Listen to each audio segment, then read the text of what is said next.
Hello friends, basic education channel में आपका स्वागत है। मैं हूं नियोम। तो चलिए आज की क्लास स्टार्ट करते हैं। सबसे पहले कल जो प्रश्न था जो आपसे पूछा गया था उसका आंसर देख लेते हैं। ठीक है, क्वेश्चन था मौलिक अधिकारों के अंतर्गत कौन सा अनुच्छेद बच्चों के शोषण से संबंधित है। तो इसका राइट आंसर होगा ऑप्शन तीसरा, अनुच्छेद 24। अनुच्छेद 24 में क्या बताया गया है?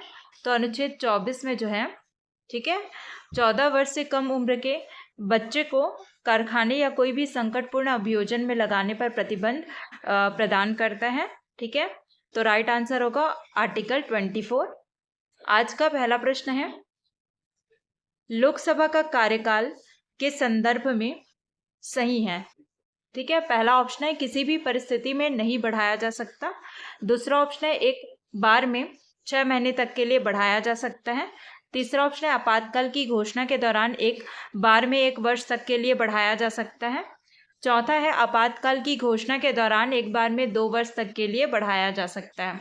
तो याद रखिएगा, कभी भी लोकसभा का जो कार्यकाल होता है वो आपातकाल की जो घोषणा के दौरान एक बार में 1 वर्ष तक के लिए बढ़ाया जा सकता है, यानी ऑप्शन तीसरा इस प्रश्न का राइट आंसर होगा। अगला प्रश्न है, लोकसभा के बारे में निम्नलिखित में से कौन सा कथन सही है?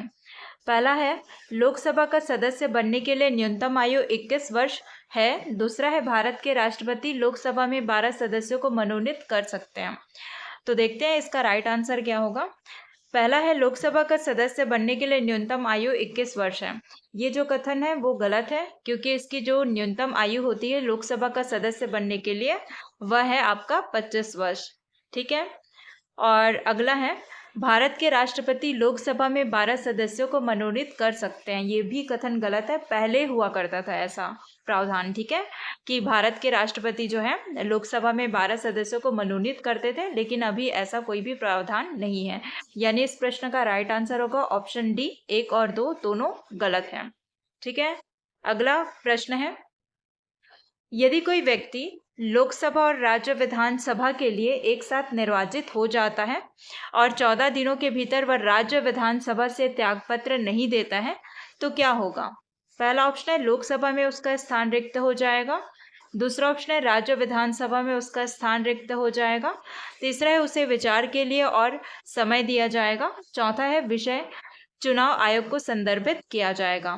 तो याद रखिएगा, यदि कोई भी व्यक्ति है वो लोकसभा और राज्य जो विधानसभा है उसके लिए एक साथ अगर निर्वाचित हो जाता है, ठीक है, चुनाव अगर जीत जाता है, तो ऐसी स्थिति में जो है 14 दिनों के भीतर वह राज्य विधानसभा से अगर त्यागपत्र नहीं देता है तो लोकसभा में उसका स्थान रिक्त माना जाएगा। यानी ऑप्शन पहला इस प्रश्न का राइट आंसर होगा। अगला प्रश्न है, किस तिथि से लोकसभा की अवधि की गणना होती है? पहला ऑप्शन है मतदान की घोषणा की तिथि से। दूसरा ऑप्शन है परिणाम की घोषणा की तिथि से। तीसरा ऑप्शन है अधिसूचना का प्रकाशन की तिथि से। चौथा है प्रथम सम्मेलन की तिथि से। तो याद रखिएगा, कभी भी लोकसभा की जो अवधि है उसकी गणना जो है प्रथम सम्मेलन की तिथि से, ठीक है, कैलकुलेट किया जाता है। अगला प्रश्न है, निम्नलिखित कथनों में से कौन सा एक कथन धन विधेयक के बारे में सही नहीं है? पहला, धन विधेयक संसद के दोनों में से किसी भी सदन में प्रस्तावित किया जा सकता है।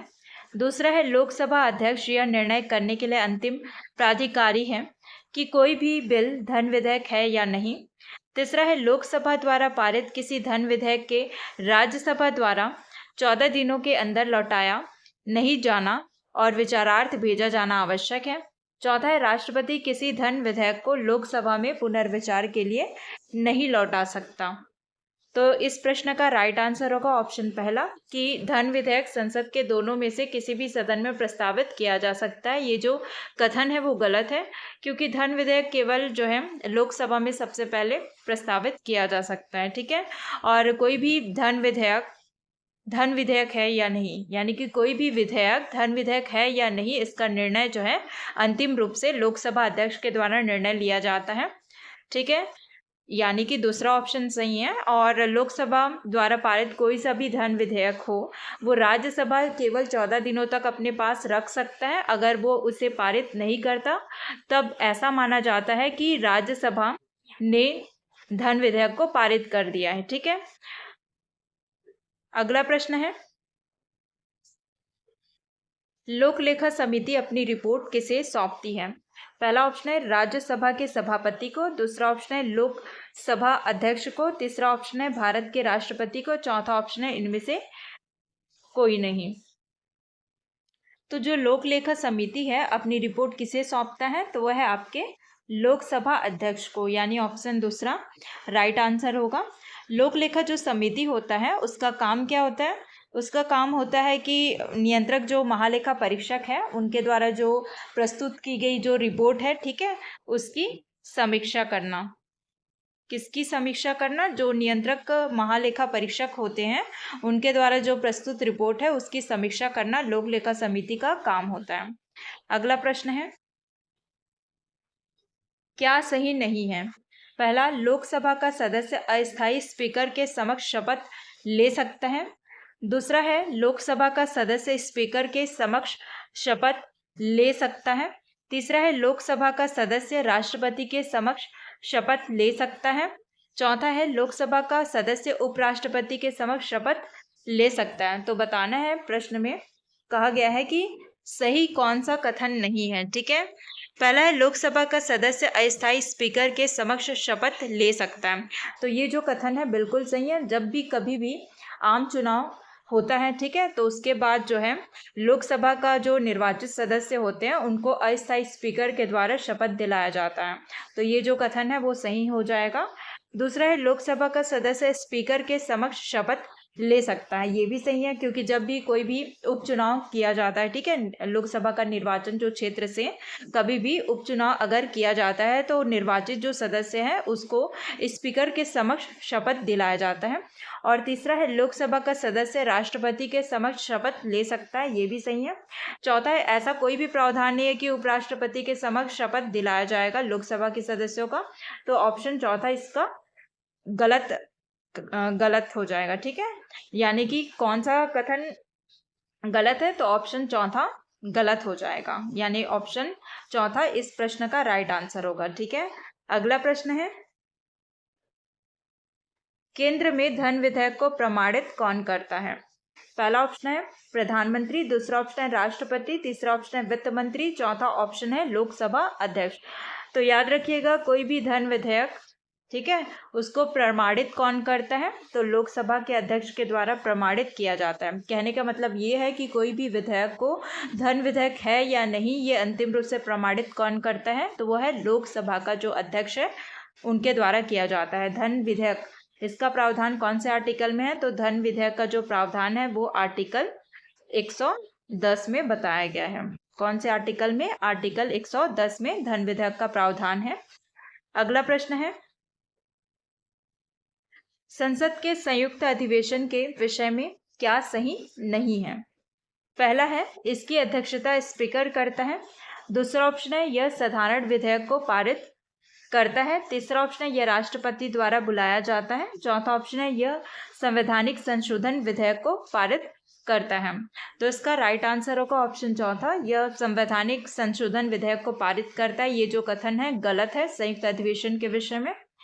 याद रखिएगा, कभी भी अगर संसद का संयुक्त अधिवेशन बुलाया जाएगा, यानी लोकसभा और राज्यसभा का संयुक्त अधिवेशन कभी भी बुलाया जाएगा, तो उसका जो अध्यक्षता है किसके द्वारा किया जाता है? तो स्पीकर के द्वारा, यानी लोकसभा के जो अध्यक्ष हैं उनके द्वारा जो है इसकी अध्यक्षता की जाती है। ठीक है, अगला प्रश्न है, यदि लोकसभा विघटित हो जाती है तो क्या होगा? पहला है, नए मंत्रिमंडल के गठन होने तक मंत्रिमंडल कार्य करता रहेगा। दूसरा है, मंत्रिमंडल राष्ट्रपति को परामर्श देगा और राष्ट्रपति तदनुसार कार्य करेगा। तीसरा है, मंत्रिमंडल भंग हो जाएगा। चौथा है, मंत्रिमंडल काम चलाऊ सरकार के रूप में कार्य करेगा। तो यदि लोकसभा विघटित हो जाता है तो क्या होता है? पहला है, नए मंत्रिमंडल के गठन होने तक मंत्रिमंडल कार्य करता रहेगा। ये जो कथन है वो सही है। मंत्रिमंडल राष्ट्रपति को परामर्श देगा और राष्ट्रपति तदनुसार कार्य करेगा, ये भी सही है। तीसरा है मंत्रिमंडल भंग हो जाएगा, ये कथन गलत है। मंत्रिमंडल काम चलाऊ सरकार के रूप में कार्य करेगा, ये भी गलत है। यानी कि ऑप्शन ए इसका राइट आंसर हो जाएगा। ठीक है, अगला प्रश्न है,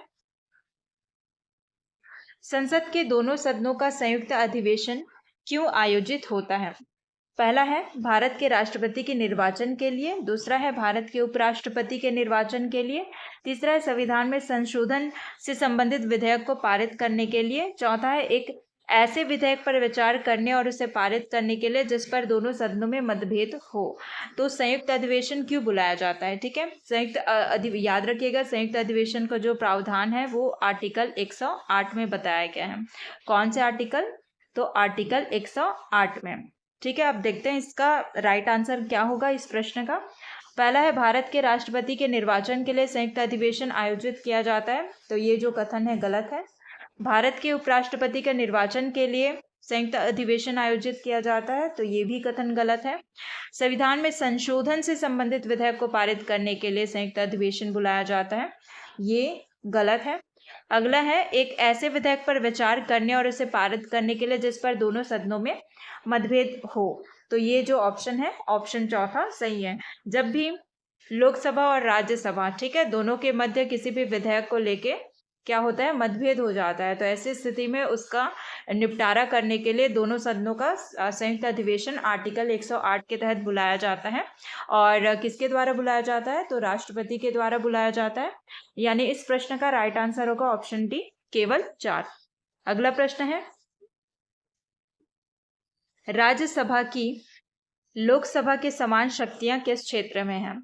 पहला ऑप्शन है नई अखिल भारतीय सेवाएं गठित करने के विषय में, दूसरा है संविधान में संशोधन करने के विषय में, तीसरा है सरकार को हटाने के विषय में, चौथा है कटौती प्रस्ताव प्रस्तुत करने के विषय में।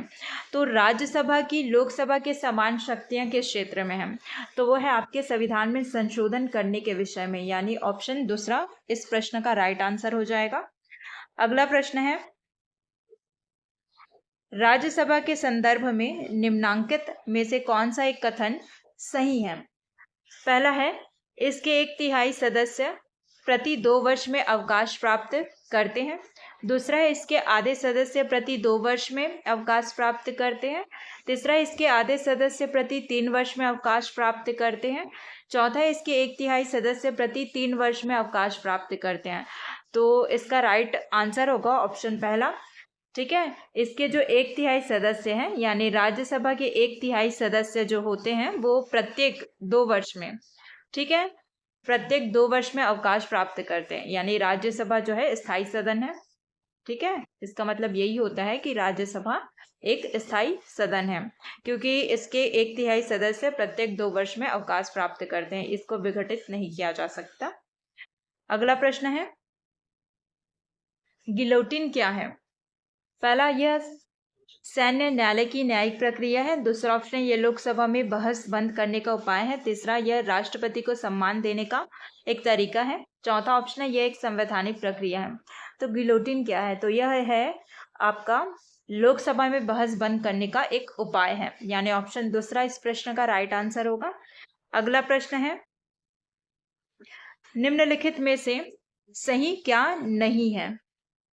पहला है प्रत्येक धन विधेयक एक वित्त विधेयक होता है, दूसरा है प्रत्येक वित्त विधेयक एक धन विधेयक नहीं होता है, तीसरा है वित्त विधेयक केवल लोकसभा में प्रस्तावित किया जा सकता है, चौथा है वित्त विधेयक पर राष्ट्रपति के पूर्व हस्ताक्षर होते हैं, पांचवा है राज्यसभा वित्त विधेयक को 14 दिनों तक रोक कर रख सकती है, छठवा है राष्ट्रपति जो है वित्त विधेयक पर हस्ताक्षर करने से इनकार नहीं कर सकते हैं, राज्यसभा वित्त विधेयक को संशोधित कर सकती है, गतिरोध की स्थिति में वित्त विधेयक पर संयुक्त अधिवेशन बुलाया जाता है।